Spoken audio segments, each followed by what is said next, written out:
I think Greenland will be worked out with us. I think we're going to have it. And I think the people want to be with us. As you know, there's 55,000 people there that want to be with us. I don't know really what claim Denmark has to it, but it would be a very unfriendly act if they didn't allow that to happen, because that's for protection of the free world. It's not for us, it's for the free world. Right now you have Russian ships, you have China ships, you have ships from various countries. It's not a good situation. And I believe we'll get that. Yeah, I do believe. I think we'll get other things too that you're talking about that nobody knows. But I think we'll get other things. But I do believe Greenland will get, because it really has to do with freedom of the world, not just freedom of. It has nothing to do with the United States, other than we're the one that can provide the freedom. They can't. They can't. I mean, they put 2 dog sleds there 2 weeks ago. They thought that was protection.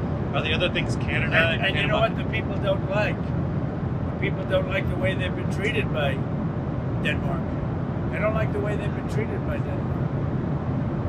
And they do like us. Now, you mentioned today expansion. I think Canada's been treating us very unfairly on trade, and they've taken advantage of us for years. We're not going to allow that to happen. I love Canada. I have so many friends up in Canada, and they like us, and they like me.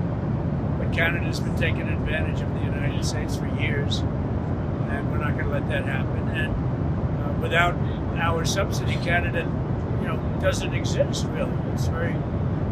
Canada is totally reliant on us. Therefore, they should be a state.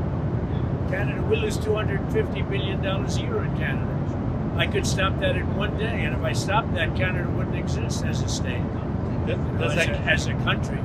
And I think if we're going to have to give that kind of subsidy, and we're not even talking about tariffs yet, but that'll happen on February 1st. But if we're going to lose $250 billion for the sake of supporting a country, it's not fair to us. And they do about almost 90% of their business with the United States, whereas with us it's the opposite. It's relatively small. So I don't want to spend hundreds of billions of dollars on supporting a country unless that country is a state. And if it is a state, the people of Canada would pay a much lower tax. Their taxes would be cut in half. They would have no military problems. They'd be much more secure in every way. And I think it's a great thing for Canada. And I view it as, honestly, a country that should be a state. And they'll get much better treatment, much better care, and much lower taxes. And they'll be much more secure. Thank you very much, everybody. Thank you, Mr.